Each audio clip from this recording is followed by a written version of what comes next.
பிளாக்கேஜ்க்கான affirmations நம்ம பார்க்கலாம். உங்களுக்கு மணி பிளாக்கேஜாக இருக்குது, நீங்கள் பிஸ்னஸ் பண்ணிகிட்ருக்கீங்க, இப்போ கொஞ்சம் சரியில்லாமல் இருக்குது, ஆர் நீங்கள் யாருக்கோ பணம் கொடுத்துருக்கீங்க, அந்த பணம் உங்களுக்கு இன்னும் வந்து சேராமல் இருக்குது, ரொம்ப நாள் ஆயிடுச்சு நான் பணம் கொடுத்து, ஆனால் அவங்க திருப்பி தருவாங்களானே எனக்கு தெரியல, நான் மணி பிளாக்கேஜ் ரொம்ப இப்போது சமீப காலமாக நான் ஃபேஸ் பண்ணிகிட்ருக்கேன், ஏன் இப்படி நடக்குதுன்னே தெரியல அப்படின்லாம் உங்களுக்கு இந்த மணி பிளாக்கேஜ் உங்கள் லைஃப்பில் இருந்துச்சுன்னா கண்டிப்பாக இதை ட்ரை பண்ணி பாருங்கள். கண்டிப்பாக உங்களுக்கு ஒரு சொல்யூஷன் கிடைக்கும். இதை நம்ம யாரை நோக்கி பண்ண போகிறோன்னா மணி ஸ்பிரிட்டான நிட்டிகாவை நோக்கி தான் பண்ண போகிறோம். ஸோ ஃபஸ்ட்டு இதை நம்ம எப்படி ஸ்டார்ட் பண்ண போகிறோம் அப்படின்னு நம்ம பார்க்கும்பொழுது, ஒரு அஃபர்மேஷன் நம்ம எழுதுகிறோன்னா அதை நம்ம 11 டைம்ஸ் எழுத போகிறோம்.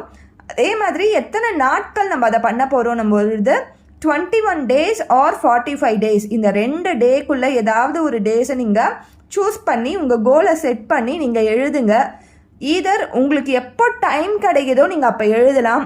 நீங்கள் மார்னிங் நீங்கள் உங்கள் டைம் செட் பண்ணிக்கிறீங்கனாலும் பண்ணிக்கலாம், உங்களோட இஷ்டம் தான். நீங்கள் எப்போ ஃப்ரீயாக இருக்கீங்களோ, உங்களுடைய தாட்ஸ் எப்போ கண்ட்ரோலபிளாக இருக்குதோ, மேனிஃபெஸ்டேஷனுக்கு நீங்கள் எப்போ ரெடியாக இருக்கீங்களோ ஒரு நாளில் அந்த டைமை நீங்கள் ஃபிக்ஸ் பண்ணி நீங்கள் எழுதிக்கோங்க.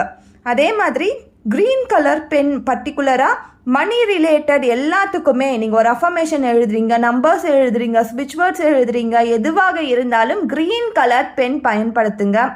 ஏன்னா க்ரீன் என்பது, பச்சை நிறம் என்பது மணியை அட்ராக்ட் பண்ணுறதுக்கான கலர். ஸோ நம்ம இதை எப்படி எழுதுகிறோம் அப்படின்னு நம்ம பார்த்தோன்னா, நிட்டிகாவோட ஃபஸ்ட்டு அவங்களோட ஷார்ட் ஃபார்ம் ஆஃப் இந்த ப்ரேயரை நம்ம சொல்லிடுறோம். லிஹர் தாசா வாஃபா வே நிட்டிகா அப்படின்னு சொல்லி இவங்க ப்ரேயர் ரொம்ப பெரிய ப்ரேயர் இருக்குது. பட் இவங்களுக்கு சொல்லக்கூடிய ப்ரேயர் சின்னதாக சொல்லணுன்னா இது மட்டும்தான்.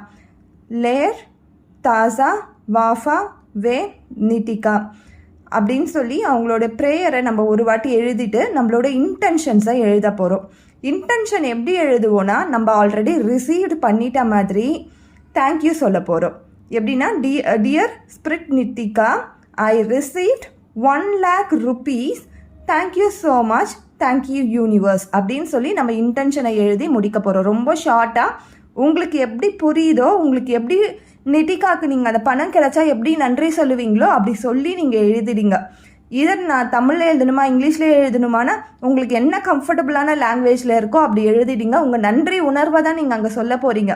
உங்களுக்கு அந்த பணம் கிடச்சிடுச்சு, ஆல்ரெடி அந்த பணம் உங்களுடைய கையில் இருக்குது, இவ்வளோ நாள் பிளாக்கேஜாக இருந்த மணி உங்கள் கையில் இருக்குது. ஸோ அதை நன்றி சொல்லி நீங்கள் எழுதிடுங்க. தேங்க்யூ.